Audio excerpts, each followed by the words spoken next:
ഈ സന്തോഷം മാത്രമല്ല ലൈഫില് സങ്കടം വരലുണ്ട്.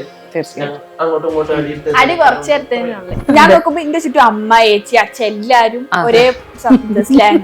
ഞാൻ മാത്രം എന്തോ ഒരു വേറൊരു പോലെ എന്നെ ഏതാണ്ട് അന്യഗ്രഹത്തിൽ നിന്ന് കണ്ട ജീവിയെ പോലെ. കുറെ ചോദിക്കും അപ്പൊ ആ ടൈമിൽ എനിക്ക് അറിയില്ലല്ലോ, പിന്നെ അവൾക്ക് കേട്ട് മനസ്സിലായി. അപ്പൊ അവരെ മൊത്തം നോക്കി ഞാൻ ആദ്യം അവരെന്തേലും ചോദിക്കുമ്പോ മൊത്തം ചിരിക്കും. ഞങ്ങളൊരു ആഗ്രഹം എന്ന് പറഞ്ഞാൽ, എന്റെ ആഗ്രഹം എന്ന് പറഞ്ഞാൽ നമ്മളെ കൈയും പിടിച്ചിട്ട് ഒരു ദിവസം എണീറ്റ് നടക്കും. ഇന്നല്ലേ നാളെ അത് നടക്കാന്നുള്ള ഒരു ഇത് തന്നെയാണ്. പക്ഷെ അപ്പോഴൊന്നും വിളിക്കാണ്ട്, അപ്പോഴൊന്നും ആ ധൈര്യം കാണിക്കാണ്ട് എനിക്ക് പറ്റിക്കിടന്നപ്പോ എന്നെ വിളിച്ചിട്ട് വലിയ വെല്ലുവിളി ഇതൊക്കെ നടത്തിയത്. പുള്ളിക്കാരൻ എനിക്ക് തോന്നുന്നില്ല അത് മര്യാദക്കുള്ള ഒരാളാണ്. പിന്നെ ഇത് പറഞ്ഞത് എത്ര ഉള്ള ആളാണെങ്കിലും നമ്മുടെ അവസ്ഥേനെ വെച്ചിട്ട് പറഞ്ഞപ്പോഴേ എനിക്ക് തീരെ സഹിക്കാൻ പറ്റും. ജീവിതത്തിൽ ഞാൻ കുറെ കാര്യങ്ങൾ പഠിച്ചു. എങ്ങനെ മുന്നോട്ട് ഇനി ജീവിക്കണം, അതായത് ഇനിയിപ്പോ എന്ത് വന്നാലും അന്നും എന്താ പറയാ അതിന് നന്നായിട്ട് ഇതാക്കിയിട്ട് മുന്നോട്ട് ജീവിക്കുക. അപ്പോൾ നീ വിചാരിക്കരുത് ആഗ്രഹങ്ങളില്ലാത്ത മനുഷ്യരുണ്ടാവും, ആഗ്രഹിക്കുക എന്തായാലും ആഗ്രഹിക്കാം. ഏട്ടൻ വീൽ ചെയറിലാണെന്നുള്ള ഒരു ഫീൽ എനിക്ക് ഇതുവരെ വന്നില്ല, എനിക്ക് ഇതുവരെ എത്തിയിട്ടില്ല. എനിക്ക് എങ്ങനെ ആയിട്ട് ഏറ്റവും റെസ്പെക്ട് കിട്ടിയെന്ന് തോന്നിയാൽ ഏറ്റവും നല്ല മോനെ ഞാൻ പഠിച്ച സ്കൂളില് ഞാൻ ആഗസ്റ്റ് 15 വിളിച്ചിരുന്നു കൊടിയെടുത്താൻ വേണ്ടി.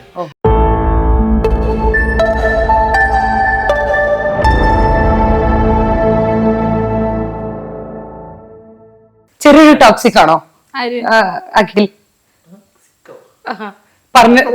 ആ കഠിന ഹൃദയം ഞാൻ കുറെ പ്രാവശ്യം ഞാൻ കഠിന ഹൃദയനാണ്, ഞാൻ കഠിന ഹൃദയനാണല്ലോ പറയണ ചെറുതായിട്ട് ഞാൻ ഇടയ്ക്ക് ഈ ആർമീന്റെ ഒരു ചിട്ടാണ് വെച്ച എന്തെങ്കിലും എടുത്ത് അങ്ങനത്തെ ഒരു ഇതൊക്കെ ഇടയ്ക്ക് ഒരു വൃത്തിയിൽ വെക്കണം. അങ്ങനത്തെ കാര്യത്തിലൊക്കെ ഞാൻ ഇടയ്ക്ക് അവളോട് പറയാറുണ്ട്. അങ്ങനത്തെ അത് അറിഞ്ഞിച്ചിട്ട് ആയതല്ല, എനിക്ക് പണ്ട് മുതലേ ഉള്ള ശീലം. എനിക്ക് എന്തെങ്കിലുമൊക്കെ ഇങ്ങനെ അലങ്കോലായി കിടക്കരുത്, ഒരു വെച്ചെടുത്ത് വെക്കണം. ആദ്യമൊക്കെ എനിക്ക് ദേഷ്യം വരുന്നു. ഇപ്പൊ ഞാനും പറയും എന്താ വെച്ചെടുത്ത് വെക്കാൻ അറിയത്തില്ല. എന്നോട് അറിയാം എന്തെങ്കിലും എടുത്ത് വെച്ചു. ആർമിയിൽ നിന്ന് ഞാൻ പുറത്തേക്ക് ചാടുക പോലെ ഇവിടെ വീട്ടുകാർ പറഞ്ഞു, അമ്മേനോട് ഇവിടെ പറഞ്ഞു ആ മോനെ അങ്ങനെ വേണോ കണ്ടു പഠിക്കടി, അതാണ് വേണ്ടത്, എനിക്കും അതാണ് ഇഷ്ടം, സപ്പോർട്ട് അത് വേണം, എന്തേലും വെച്ചാൽ അങ്ങനെ വേണമെന്ന് പറഞ്ഞു. ഞാനെന്ന് പറഞ്ഞാൽ എനിക്ക് ഞാൻ പറഞ്ഞല്ലോ, അതുകൊണ്ട് അവളോട് പറയും. പിന്നെ നേരെ മറിച്ച് ഇങ്ങോട്ട് കിട്ടി വേണം എടുത്ത് അങ്ങോട്ട് വെച്ചോടെ. അതുകൊണ്ട് പിന്നെ ഞാൻ എല്ലാം കുറച്ച് അല്ല ഇപ്പൊ എന്തിനാ പറയുന്നേ, പറഞ്ഞെടി നീ അതെടുത്ത് വെക്കാൻ പറഞ്ഞു. ഞാൻ വന്ന് അത് എടുത്ത് വെക്കുമ്പോ അത്ര സമയം അത് കാണുന്ന ആളെ കൊണ്ട് എടുത്ത് വെച്ചാൽ തീർന്നില്ലേ. ആ ഒരു ഇതൊക്കെയായിരുന്നു. അപ്പൊ ചേച്ചി ടോക്സിക് ആണോ വയലന്റ് ആക്കരുത്, അതായത് ഞാൻ ടോക്സിക് ചേച്ചിന്റെ ഇവിടെ കാണുന്നില്ല എവിടെ ഒരു ടോക്സിക് ആയിട്ട് പാവം പയ്യനായിരുന്നു. എടി പറഞ്ഞോട്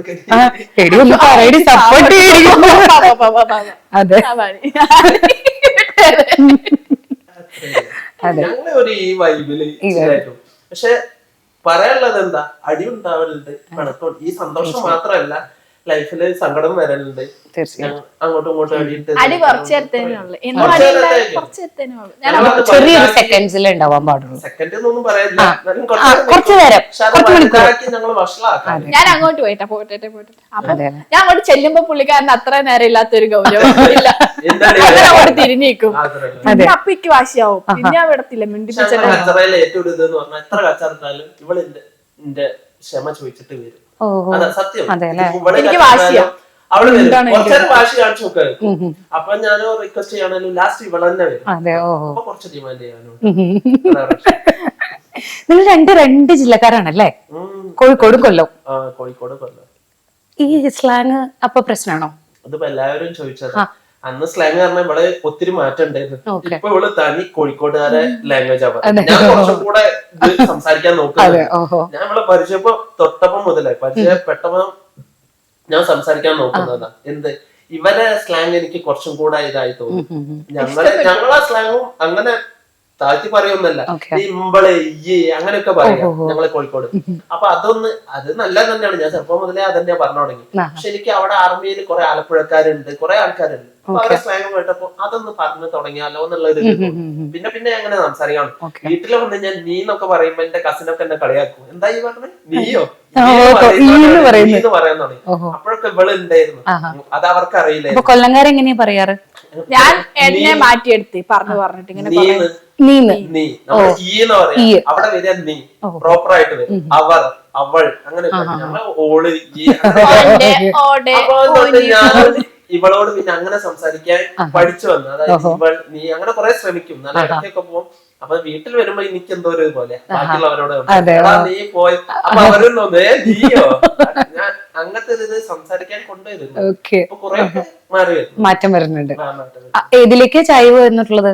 ഞാൻ ആ ലാംഗ്വേജിലേക്ക് കൊല്ലത്തേക്ക്. കൊല്ലത്തേക്ക്. കൊല്ലങ്കരി കോഴിക്കോട്ടേക്ക്. കോഴിക്കോട്ടേക്ക് നല്ല ഉത്തരമാ. ഞാൻ നോക്കുമ്പോ എന്റെ ചുറ്റും അമ്മ, ചേച്ചി, അച്ഛൻ എല്ലാരും ഒരേ സ്ലാങ്. ഞാൻ മാത്രം എന്തോ ഒരു വേറൊരു പോലെ, എന്നെ ഏതാണ്ട് അന്യഗ്രഹത്തിൽ നിന്ന് കണ്ട ജീവിയെ പോലെ. ഞാനും മെല്ലെ മെല്ലെ അവർ കൂട്ട സംസാരിച്ചു. അഖില് നേരെ അഖിലേരെ പോലെ, അഖില നേരെ അഖിലിനെ പോലെ. എല്ലാരും ചോദിക്കുന്നതിൽ ആരാ കോഴിക്കോട്, ആരാ കൊല്ലം. അതെ. ഓഹോ. ഇടയ്ക്ക് അങ്ങനെ ചോദിക്കേണ്ട ഒരു അവസ്ഥയിലേക്ക് എത്തിച്ചു നമ്മള്. ഞാനാണ് കൊല്ലം ചവറയിലാണ് ഞാൻ. ഇത് കോഴിക്കോട് പെരുവേലി. ഏറ്റവും ഇഷ്ടപ്പെട്ടത് എവിടെയാണ്? കോഴിക്കോടാണോ കൊല്ലാണോ? കൊല്ലത്ത് അങ്ങനെ എങ്ങോട്ടും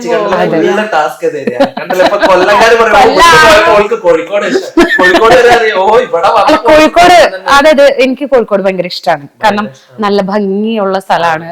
ഒരുപാട് ബീച്ച് സൈഡ് തന്നെ കാണുമ്പോ തന്നെ നമുക്ക് വല്ലാത്ത ഫീലിങ്സ് ആണ്. അപ്പൊ ചിലപ്പോ കോഴിക്കോട് പറയുന്ന കരുതിയിട്ട് ഞാൻ ചോദിച്ചെന്ന്. എനിക്ക് ഏറ്റവും ഇഷ്ടപ്പെട്ട സ്ഥലം. കാരണം കൊല്ലത്ത് ഞാൻ അങ്ങനെ എവിടെയും പോയിട്ടില്ല. വീട്ടിൽ നിന്നാണെങ്കിലും അങ്ങനെ എങ്ങനെയും പോവല്ലേ. ഞങ്ങള് പിന്നെ ദൂരെ അമ്പലത്തിലെ തീർത്ഥാടനത്തിന് അങ്ങനെയൊക്കെ പോവലാണ്. അതിനെക്കൊണ്ട് കൊല്ലത്ത് ഞാൻ എങ്ങോട്ടും പോയിട്ടില്ല. കൊല്ലത്ത് എനിക്ക് സ്ഥലങ്ങളൊന്നും അറിയത്തില്ല. എന്റെ അച്ഛന്റെ വീടുള്ള സ്ഥലം അറിയാം, ഞങ്ങളുടെ സ്ഥലം അറിയാം, അതേ അറിയത്തുള്ളൂ. അഖിലിന്റെ കൂടെ പോയില്ലേ ഏറ്റവും ഇഷ്ടപ്പെട്ട സ്ഥലം ഏതാ? നേരത്തെ നമ്മൾ ഗോവയുടെ കഥ പറഞ്ഞു, അതല്ലാതെ ഏറ്റവും സ്പെഷ്യൽ ആയിട്ടൊക്കെ ഫീൽ ചെയ്ത ഏതെങ്കിലും പ്ലേസ്? അതായത് അതിന്റെ ഉള്ളിൽ കയറുമ്പോൾ നമ്മള് എയർപോർട്ടിന്റെ ഉള്ളിൽ കയറുന്നതിനെക്കാട്ടിലും എന്തോ ഒരു വലിയൊരു ഫീൽ അതിന്റെ മാരേജ് കഴിഞ്ഞ് സപ്പോർട്ട് ചെയ്തിട്ട് അവള് ഉണ്ടെന്ന് പറയുമ്പോൾ അവിടെയുള്ള സാബുമാര് വരെ ഇവിടെ hi madam, good morning madam എന്നൊക്കെ പറയും. ഇവൾക്ക് നല്ല റെസ്പെക്ട് ഒക്കെ കൊടുക്കുന്നുണ്ട്. ഒരു ആർമിക്കാരനെ ഇങ്ങനെ അവിടെയുള്ള സാബുമാരും ഗേറ്റില് ഇവള് പുറത്ത് അവിടെ ഒരു ഗസ്റ്റ് റൂമിലാണ്. അപ്പൊ ഞാൻ ഉള്ളില് ഹോസ്പിറ്റൽ പീരീഡ് ആണല്ലോ, അങ്ങോട്ട് അങ്ങനെ എന്റെ കൂടെ നിക്കാൻ പറ്റൂല. പുറത്ത് ഗേറ്റിൽ വന്നിട്ട് വേണം ഉള്ളോട്ട്. ഗേറ്റിൽ ഇവളെ നിർത്തിയിട്ട് ഹിന്ദിയില് കുറെ ചോദിക്കും എങ്ങനെ. അപ്പൊ ആ ടൈമിൽ ഹിന്ദി അറിയില്ലല്ലോ, പിന്നെ അവൾക്ക് കേട്ട് മനസ്സിലായി. അപ്പൊ അവരെ മൊത്തം നോക്കി ആദ്യം അവരെന്തേലും ചോദിക്കുമ്പോ മൊത്തം ചിരിക്കും. പിന്നെ എന്റെ പുറമെ വരുന്ന അമ്മ ആരെങ്കിലും പറയാ ഉള്ളില് പോവാൻ. പിന്നെ അവർക്കും മനസ്സിലായി എന്റെ വൈഫാന്ന്, അവിടെ ഉള്ളവർക്കും മനസ്സിലായപ്പോ ഇങ്ങനെ പോവാല്ലേ, എന്നെ കണ്ടാലേ പൊക്കോളാൻ പറയും. എന്നോട് പോലും ചോദിച്ചതുണ്ട്, വൈഫിന് ഹിന്ദി അറിയില്ലല്ലേ ഗേറ്റില് ചോദിച്ചിരുന്നു. ഇപ്പൊ കുഴപ്പമില്ല, ടിപ്പ് എനിക്ക് അത്യാവശ്യം. അപ്പൊ ഞാൻ അങ്ങോട്ട് ചോദിക്കലുണ്ട്. എന്നോട് ഗേറ്റിൽ നിന്ന് ആൾക്കാർ ചോദിക്കുന്നത് ഞാൻ അവിടെ വരുന്ന അറിയാവുന്ന അമ്മമാരൊക്കെ ഉണ്ടല്ലോ, അവരോട് കഹാചാര്യൊക്കെ ചോദിക്കും. അച്ഛനും ഇവളും കൂടെ വന്നപ്പോ അവിടെ അടുത്തുള്ള ചേച്ചിമാരും ഹിന്ദിക്കാർ അവരൊക്കെ രാത്രി 11 മണിക്ക് വന്നിട്ടുണ്ട് ഇവളെ കാണാൻ.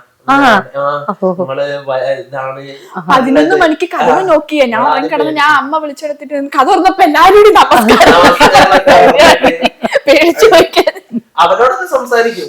അമ്മ വന്നപ്പോ അമ്മയുണ്ടായിരുന്നു, അമ്മ മലയാളത്തിലെ സംസാരിക്കും, അവര് ഹിന്ദിയില് ചോദിച്ചെന്താ പറയുന്നത്, അമ്മ മലയാളത്തിലെ സംസാരിക്കും, അവര് ഹിന്ദിയിലെ സംസാരിക്കും. അങ്ങോട്ടും ഇങ്ങോട്ടും സംസാരിച്ചു ഇവളും പിന്നെ പിന്നെ കുറച്ച് ഹിന്ദി പറയാൻ നോക്കും. അത്യാവശ്യം നന്നായി ഇത് ആയില്ലെങ്കിലും പറയുന്ന മനസ്സിലാവും. അറ്റ്ലീസ്റ്റ് കുറച്ച് ഇംഗ്ലീഷും ഹിന്ദി വേർഡൊക്കെ ഇല്ലല്ലോ, ഇവള് കുറച്ച് നിന്ന് നിൽക്കുകയാണെങ്കിൽ. പിന്നെ അച്ഛനും ഉണ്ടായിരുന്നു, അച്ഛൻ കുറെ പറയാൻ ശ്രമിക്കും. അച്ഛനും അത്യാവശ്യം അറിയാം.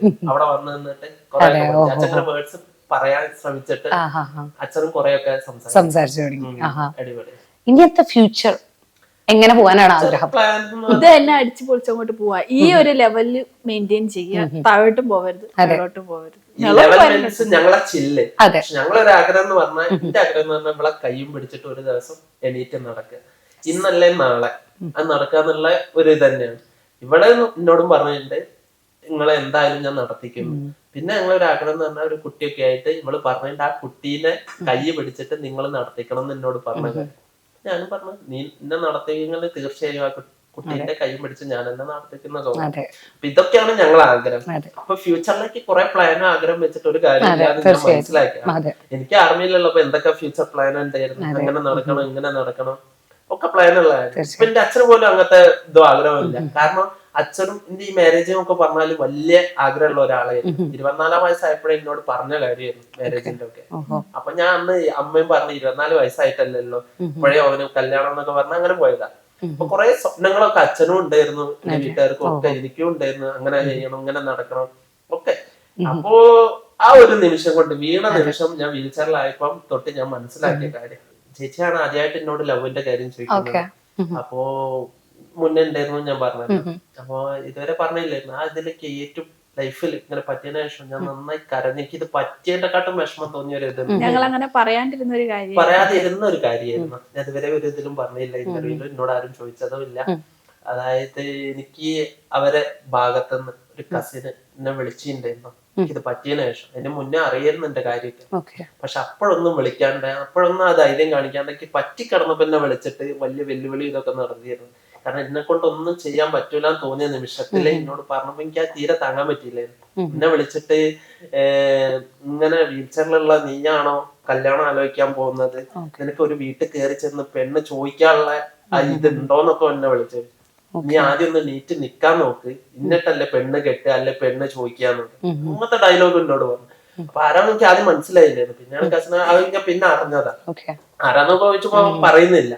അപ്പൊ ഇതൊക്കെ പറയാൻ നീ ആരാന്നൊക്കെ ചോദിക്കുമ്പോ അവൻ പറയുന്നുണ്ട് അതിനറിയപ്പെട്ട ഒരാളാണെന്നൊക്കെ പറഞ്ഞിട്ട് എന്നെ ഒത്തിരി ഇനി നീ എന്നെ അങ്ങനെ കണ്ടാല് മുട്ടുംകാല് ചിരട്ട പൊട്ടിക്കുന്നൊക്കെ. അതായത് വീൽ ചെയറിലാന്ന് അവനറിയാം. എന്നിട്ട് അവൻ പറയുന്നത് ഇപ്പൊ വീൽ ചെയറിലല്ല ഇങ്ങനെയായ ഒരാളല്ലേ എന്നൊക്കെ പറഞ്ഞിട്ട് എന്നെ ഒത്തിരി കുറ്റപ്പെടും.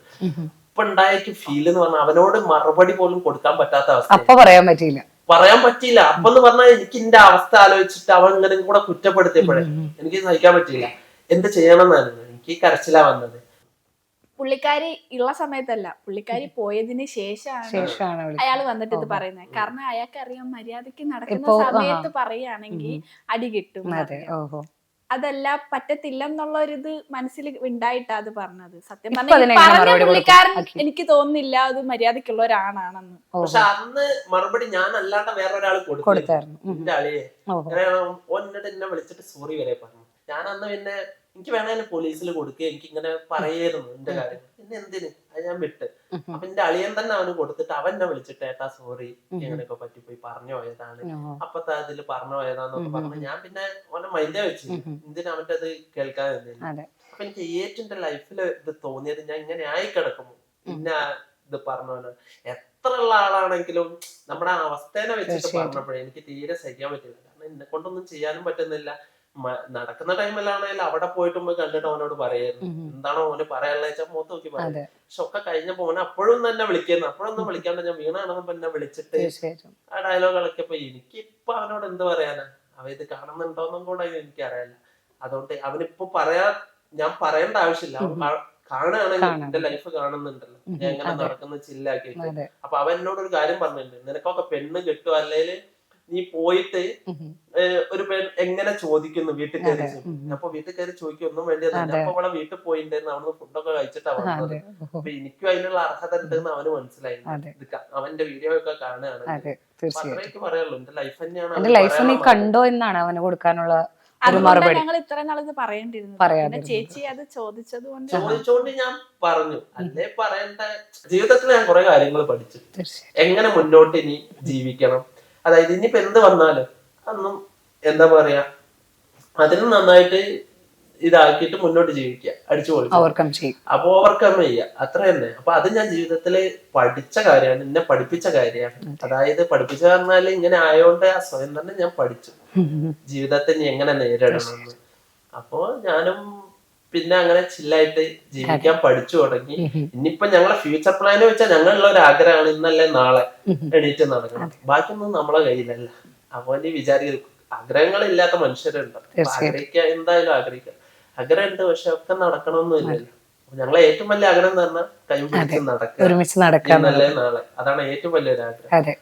അപ്പോ പിന്നുള്ളത് ഞാൻ പറഞ്ഞല്ലോ, കുട്ടീന്റെ കൈ പിടിച്ചിട്ട് നടക്കുക. ഇതൊക്കെയാണ് ഇനി ഞങ്ങളെ അതായത് അങ്ങനെ അടിച്ചു പൊളിച്ച് ചില്ലായിട്ട്. ഇനിയിപ്പോ ഒരു കാർ എടുക്കണം എന്നുണ്ട്, പൂനെ പോയിട്ട് ഒരു കാർ എടുക്കണം. അപ്പൊ എല്ലാരും വിചാരിക്കും കാർ എങ്ങനെ ഓടിക്കുക. ഞാൻ ഓടിച്ചിട്ടുണ്ട്, അവിടുന്ന് ഓടിക്കുന്നുണ്ട്. കയ്യിൽ തന്നെയാണ് സെറ്റിംഗ്സ് ആക്കിയിട്ട്. അപ്പൊ കാർ എടുത്തിട്ട് ലൈഫ് ചില്ലാക്കണം, അത്രയേ ഉള്ളൂ.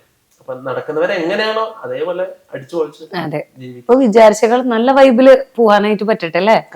ഏട്ടൻ വീൽ ചെയറിലാന്നുള്ള ഒരു ഫീൽ എനിക്ക് ഇതുവരെ വന്നില്ല, എനിക്ക് ഇതുവരെ എത്തിയിട്ടില്ല. തമാശക്കാണേലും അടി കൂടാനാണെങ്കിലൊക്കെ മര്യാദക്കുള്ള ഒരാൾ എങ്ങനെയാണോ പെരുമാറുന്നത് അതേപോലെ തന്നെ എന്നോട്. നമ്മൾക്കിപ്പോ ഈ ഒരു എപ്പിസോഡ് കണ്ടാ നമ്മുടെ എല്ലാ പ്രേക്ഷകർക്കും അത് മനസ്സിലാവും. നിങ്ങൾ വെറുതെ ഇമോഷണൽ പറഞ്ഞിരിക്കല്ല, ഞങ്ങളോട് തല്ലുകൂടുന്നുണ്ട്, തമാശ പറയുന്നുണ്ട്, ഇതൊക്കെ. അതെ അതെ, ഇതുവരെ സാഡ് ആയിട്ടില്ല ഒരു കാര്യത്തിനും. അന്ന് ആ ഇന്റർവ്യൂ ഫസ്റ്റ് പുള്ളിക്കാരന്റെ കഥ കേൾക്കുമ്പോഴാണ് ഞാൻ ആദ്യമായിട്ട് കരയുന്നത്. അതെ, ഓഹോ, അല്ലാണ്ട് സ്റ്റോറി. എനിക്ക് എങ്ങനെ ആയിട്ട് ഏറ്റവും റെസ്പെക്ട് കിട്ടിയെന്ന് തോന്നിയാൽ ഏറ്റവും നല്ല മൊമെന്റ് ഞാൻ പഠിച്ച സ്കൂളില് എന്നെ ആഗസ്റ്റ് 15 വിളിച്ചിരുന്നു കൊടി എടുത്താൻ വേണ്ടിട്ട്. അപ്പം തന്നെ എനിക്ക് ഒത്തിരി റെസ്പെക്ട് കിട്ടി. ഈ വർഷമല്ല, കഴിഞ്ഞ വർഷം ആഗസ്റ്റിന് ഞാൻ 7 വരെ അവിടെയായിരുന്നു പഠിച്ചത്, ഗായത്രി വിദ്യാനികേതൻ. അവിടുത്തെ ഞങ്ങൾ പഠിച്ച ഒരു മാഷുണ്ടായിരുന്നു. എന്നെ വിളിച്ച് ഇങ്ങനെ ചോദിച്ചു, നാളെ ഒന്ന് വരുമോ? ഞാൻ വീൽച്ചറിലായിരുന്നു, ഒന്ന് പതാക ഉയർത്താനോ. ഞാൻ ചോദിച്ചത് ഞാനോ ആയിപ്പോയി. അപ്പം എന്തുകൊണ്ടും വരാം. അപ്പൊ ഞാൻ ചോദിച്ചു, വീൽച്ചറിന്റെ അവിടെ ഉള്ളോട്ട് കയറാനൊക്കെ ബുദ്ധിമുട്ട്? അതൊന്നും കുഴപ്പമില്ല, അവിടുത്തെ മിറ്റത്താണ്, ഇരിക്കാനും ഒക്കെ പറ്റും, പിന്നെ കുട്ടികളോട് 2 വാക്കും പറയാനും ഒക്കെ. അപ്പൊ എനിക്ക് തന്നെ ഞാൻ പിന്നെ ഉണ്ടായിരുന്ന ടൈമിൽ ഇവളെ വിളിച്ചിട്ട് ഞാൻ ഇങ്ങനെ പറഞ്ഞു, എടീ നാളെ എന്നെ വിളിച്ചിട്ടുണ്ട്, പോണം, കുട്ടികൾക്കൊക്കെ ഞാൻ എന്ത് പറഞ്ഞു കൊടുക്കും, ഞാൻ എന്താ പറയണ്ടേ, എനിക്ക് പേടിയാവുണ്ടെന്നൊക്കെ പറഞ്ഞു. ഇവളെ പിന്നെ ധൈര്യം തന്നു, ഇതൊക്കെ നിങ്ങൾ പോയി നല്ലൊരു ഇതും കിട്ടിയതല്ല, നിങ്ങൾക്ക് അവസരം കിട്ടിയത്. അങ്ങനെ ഞാൻ അന്ന് പോയി. രാവിലെ എന്നെ കൂട്ടായി അവര് വന്ന് എന്നെ കൂട്ടി കൊണ്ടുപോയി അവിടെ നിന്ന്. ഇപ്പൊ അവിടുത്തെ പഴയ ടീച്ചർമാരും ഒക്കെ ഉണ്ടായിരുന്നു. പക്ഷെ അവരെ കണ്ടപ്പോ ഒത്തിരി സന്തോഷമായി. അതിലൊരു ടീച്ചർക്ക് അറിയില്ലായിരുന്നു കാര്യം. ഞാൻ കാരണം ചെന്നിരുന്നപ്പോ ഒരു ലീല ടീച്ചർ ഉണ്ട് അവിടെ, എന്നോട് പറഞ്ഞു, വാ മോനെ ഇറങ്ങുന്നില്ലേ എന്ന് ചോദിച്ചു. ഞാൻ പറഞ്ഞു, ഇല്ല, വീൽ ചെയർ വേണമെന്ന് പറഞ്ഞു. അപ്പോഴാണ് ചേച്ചി ചോദിച്ചത്. ആ ചേച്ചി ഇങ്ങോട്ട് മാറിയിരുന്ന് കരഞ്ഞിട്ടുണ്ട്. എന്നെ അത്രയും ചെറുപ്പം മുതലേ അവിടുന്ന് കണ്ടൊരു ചേച്ചിയാണ്, ലീലേച്ചി എന്നാ പറയാ. അപ്പൊ ഞാൻ എനിക്ക് പറഞ്ഞു, വീൽ ചെയർ വേണോ, ഇങ്ങനെ ഒന്നും ഉണ്ടായില്ലേ ചേച്ചി. ഞാൻ വിചാരിച്ച എല്ലാവരും അറിഞ്ഞിട്ടുണ്ടാവും, ചേച്ചി അറിഞ്ഞില്ലായിരുന്നു. ആ ചേച്ചിക്ക് ഒത്തിരി വിഷമമായി, മാറി കരഞ്ഞിട്ടുണ്ടായിരുന്നു. എന്നിട്ട് എന്നെ വീൽച്ചറിൽ അവിടെ കയറി. എന്നിട്ട് അവിടെ ഇരുന്ന് എനിക്കൊരു വല്ലാത്തൊരു മൊമെന്റ് ആയിരുന്നു. ഞാൻ പഠിച്ചിറങ്ങിയ സ്കൂളിലേക്ക് ഞാൻ വീണ്ടും അങ്ങനെ ചെന്നിട്ട് അവിടുത്തെ മക്കൾക്കൊക്കെ ചോക്ലേറ്റ്സ് കൊടുത്ത് കുറെ കാര്യങ്ങൾ പറഞ്ഞു കൊടുത്ത് എനിക്ക് എന്ത് പറ്റിയതാന്ന്. പിന്നെ അവർക്ക് കുറച്ച് ചെറിയ മക്കളാണ്, പിന്നെ എന്ത് പറയണമെന്നുള്ളത് കുറച്ച് കാര്യങ്ങളൊക്കെ പറഞ്ഞ് പിന്നെ പതാക ഉയർത്തി. അടിപൊളി മൊമെന്റ് ആയിരുന്നു. അടിപൊളി മൊമെന്റ്. എനിക്ക് ഇങ്ങനെ ആയതിനു ശേഷം ഏറ്റവും റെസ്പെക്ട് കിട്ടിയും ഒത്തിരി സന്തോഷം ഒക്കെ തോന്നിയ ഒരു മൊമെന്റ് ആയിരുന്നു. ഉള്ളിൽ തന്നെ ഫീൽ ആയിരുന്നു. എന്നെ വരെ അങ്ങനെ ആർമി കയറിയതിനു ശേഷം ഒന്നും എന്നോട് പറഞ്ഞ്, നീ തന്നെയാണ് അർഹനായ ഒരാള് പതാക ഉയർത്താനുള്ള. പിന്നെ അങ്ങനെ പോയി എനിക്ക് അഭിമാനം തോന്നിയ നിമിഷം. എന്റെ ഒരു കമ്പനിക്കാരനും ഉണ്ടായിരുന്നു, 10 വരെ കൂടെ പഠിച്ച, അവനെയും കൂട്ടിയിട്ടാ പോയത്. അപ്പൊ ആ ഒരു മൊമെന്റ് ഒക്കെ അടിപൊളിയായിരുന്നു. അപ്പൊ വളരെ ഇൻട്രസ്റ്റിംഗ് ആയിട്ടുള്ള ഒരു എപ്പിസോഡാണെന്ന് അഖിലും കൂടിയിട്ട് ഞങ്ങൾക്ക് തന്നത്. കാരണം അഖിലിന്റെ അടുത്ത് സംസാരിക്കുമ്പോഴേ നമുക്കറിയാം അത്രയും രാജ്യസ്നേഹിയായ ഒരു വ്യക്തി. അദ്ദേഹത്തിന് ഉണ്ടാവുന്ന എല്ലാ ഫീലിങ്സും ആണ് എക്സ്പ്രസ് ചെയ്തത്. അതോടൊപ്പം എന്താ പറയാ, അഖിൽ എന്ന് പറയുന്ന വ്യക്തിയെ സ്നേഹിക്കുന്ന ഒരു ഭാര്യ, അത്രമാത്രം അതിയായി സ്നേഹിക്കുന്ന ഒരു ഭാര്യയുടെ ഫീലിങ്സ് ആണ് ഇവിടെ കണ്ടത് നമ്മള്. അപ്പോ ഇനി നിങ്ങളുടെ ആഗ്രഹം പോലെ എന്താണ്, ഇനി 2 പേരും ഒരുമിച്ച് കൈപിടിച്ച് നടക്കുന്നത് കാണാനായിട്ട് ഞങ്ങള് എല്ലാവരും പ്രേക്ഷകരടക്കം വെയിറ്റ് ചെയ്ത് നിൽക്കുകയാണ്. അതിനുവേണ്ടി ദൈവം അനുഗ്രഹിക്കട്ടെ. ഞങ്ങൾക്ക് എല്ലാവരും ഒരു പ്രാർത്ഥനയാണ്, അഖിലും കൂടിയിട്ട് 2 പേരും ആ നടന്ന് ഓടി ആ കൈയൊക്കെ ചേർത്ത് പിടിച്ച് വരുന്ന ആ ഒരു കാഴ്ചയ്ക്ക് വേണ്ടി ഞങ്ങൾ എല്ലാവരും വെയിറ്റ് ചെയ്ത് നിൽക്കുകയാണ്. And thank you so much.